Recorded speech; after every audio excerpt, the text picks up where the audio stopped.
Okay, continuing on with Math 2, Unit 4.4, altitudes and medians. We just covered the medians and now we'll continue on with altitudes. Alright, an altitude is a line segment joining the vertex of a triangle to the perpendicular opposite side.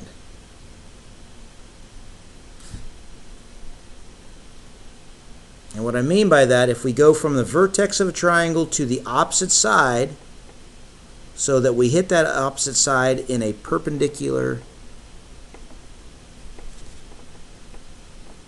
line segment. Okay? An altitude is from a vertex of the triangle to the opposite side so that that line segment is perpendicular to the opposite side. It's the shortest distance.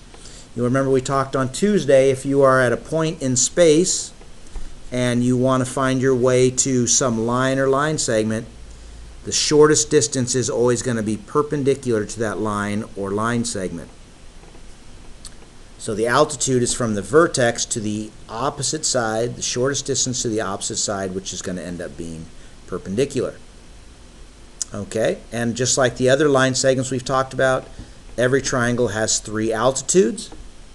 I want to go on down here to this triangle where you see they're already sketched for us, so this one didn't quite make it. But if we finish that off, we know this guy is perpendicular. Okay, and we know this guy is perpendicular, and this guy is perpendicular as well. Now these aren't midpoints or anything else. So you can see here, this one illustrates very clearly that it's definitely not a midpoint. It's just from a vertex to the opposite side so that it's perpendicular. From the vertex to the opposite side being perpendicular, and again from the vertex to the opposite side so that it ends up perpendicular. Okay, and this point of concurrency of the altitudes we call the orthocenter, and that is the point of concurrency or intersection of the altitudes of a triangle. Alright, now I do want to go and point something out that's kind of interesting about the orthocenter of a triangle. This may end up outside the triangle, because if we draw all of the altitudes of a triangle, sometimes the orthocenter ends up outside. So to draw a line segment from the vertex of a triangle to a point that is perpendicular to the side, this guy would actually have to be drawn straight down like this. Okay, and so I might have to continue that. If I'm going to find the orthocenter, I might have to continue that line segment. Alright, if I'm going to find the altitude of this side of the triangle, again from the vertex to a point that is perpendicular to the opposite side, we'll say roughly right here, I'm just sketching. Okay, so if I'm going to extend that, and again this is just a sketch, but if I'm going to extend this altitude, I would extend it this way. So what's the one I haven't drawn yet? I haven't drawn this altitude, so I have to extend this side right here. So I didn't do a great job drawing that. But if I want to draw from the vertex to a perpendicular point of this side of the triangle, it's going to be outside here, and it actually will end up right here. So this is the altitude of this triangle right here, from the vertex to a point that is perpendicular to this side of the triangle. Here's the altitude of this side, which is from the vertex to a point that's perpendicular to the opposite side, and of course this is one we started with, from the vertex to a point that's perpendicular to this side of the triangle. And you'll notice right here is where the 3 altitudes intersect, and this would be the orthocenter of this particular triangle. So sometimes an orthocenter will end up outside of the triangle. That's a little bit different than what we've seen so far. Alright, to the review, let's go back and take a look at these. Let's name the line segments and the point of concurrency. So this one looks like an angle bisector.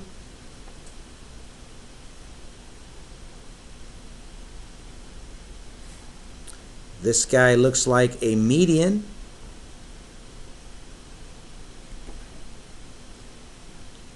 Over here, that is a perpendicular bisector.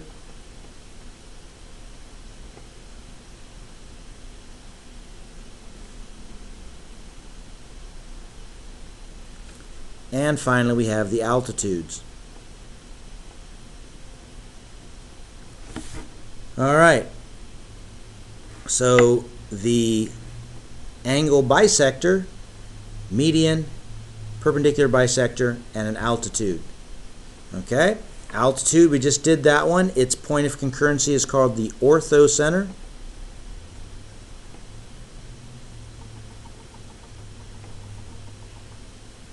The perpendicular bisector is called the circumcenter.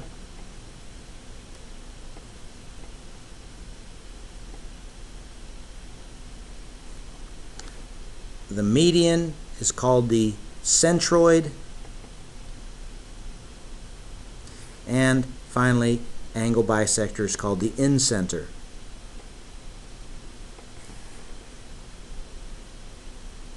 All right, let's continue on with altitudes.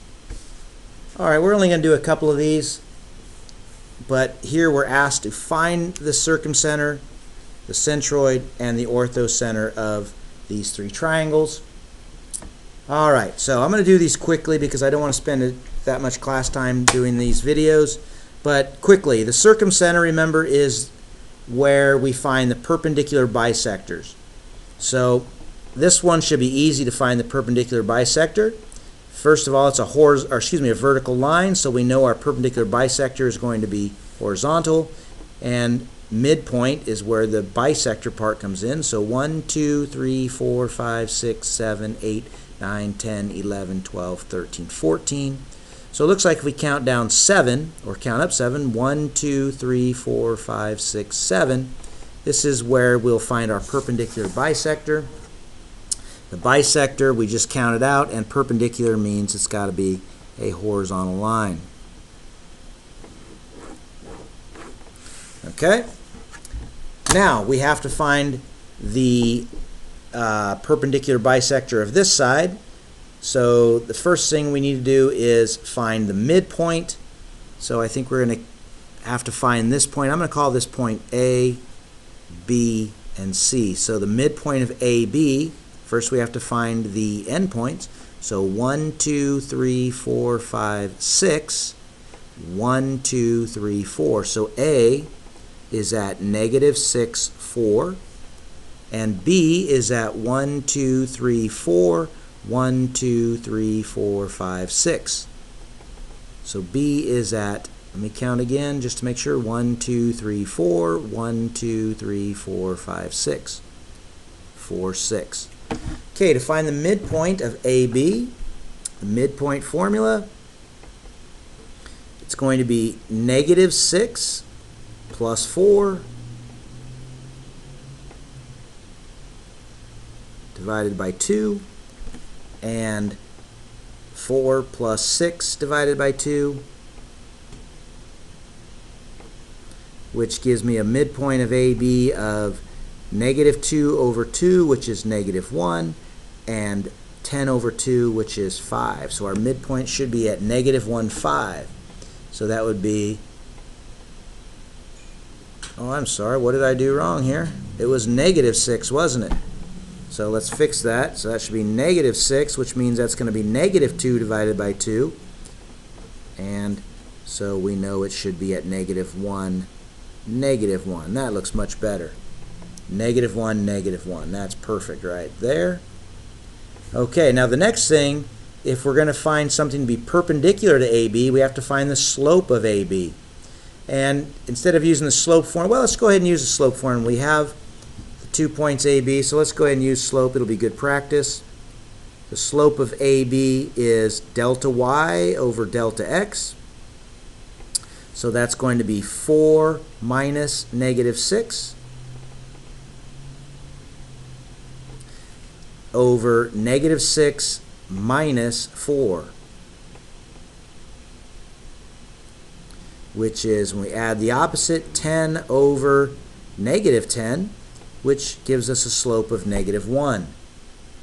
Okay, now remember, we want this to be perpendicular, and perpendicular lines have opposite reciprocal slopes. So I'm going to leave that as -1 over 1. So the opposite reciprocal of that would be 1. opposite would be, this is negative, so the opposite of that would be positive, and the reciprocal of 1 is just 1. So it's positive 1. So we're going to rise 1, run 1, and we're going to end up rising 1, running 1 over here.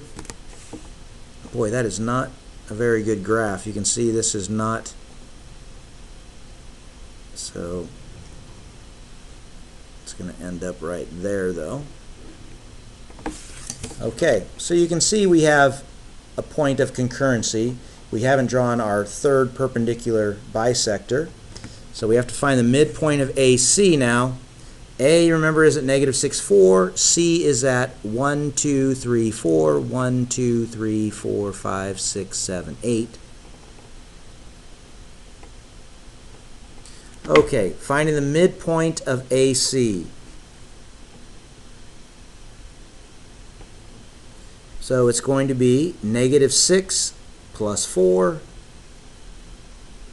over 2, and be a little more careful this time. 4 plus 8 over 2, which gives us negative 2 over 2, which is negative 1, and 4 plus 8 is 12, divided by 2 is 6. Let's hope I didn't make any mistakes this time. So let's see here. We have negative 1, 1, 2, 3, 4, 5, 6. That looks pretty good. And we'll have to draw that through our point of concurrency. And that's there. So remember, our three perpendicular bisectors are perpendicular to the side and they bisect the side. So we could say these two guys are congruent, these two guys are congruent, and of course these two guys are congruent. That is our circumcenter at 1, 1. Okay, let's do one more real quick. Which one should we do here? I guess we'll do the orthocenter. That one should hopefully be the quickest. Remember, the orthocenter is the point of concurrency of all three altitudes. Well, the nice thing is there's one sitting there that's really clear from us. For the vertex to the perpendicular side, since this is a vertical line, we know our altitude is going to be horizontal. So we can draw that one in real quick. So we'll just need to find one more. All right. So if we find the opposite reciprocal slope of this and through the vertex of this side, we should get that second one pretty quick. I can see that this is a negative 1 slope. So our opposite reciprocal is going to be negative 1 slope.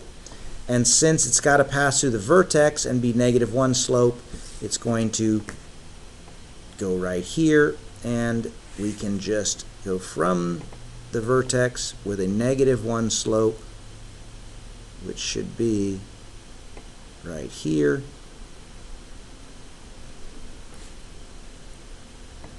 It's not perfect because our graph isn't perfect, but you might see that this slope on this one, we'll do this one real quick, has a rise 1, 2, 3, 4 and run 1, 2, 3, 4, 5, 6, 7, 8, 9, 10. So our slope here is 2 over 5, and the opposite reciprocal of that, of course, would be negative 5 over 2. And if we go from this vertex here, we can go, we're going to change this to 5 over negative 2, which means we can go up 1, 2, 3, 4, 5 over here, and that should hit that pretty accurately right there, and that's perpendicular, and this point is at 0, 4 for our orthocenter. All right. For the remainder of the period, you guys have got a little work to do. You guys are going to work on worksheet 4.4, medians and altitudes. You can go ahead and get started on that. When you're done with that worksheet, you are going to go over and work on 4.6, which I'm going to go over right now.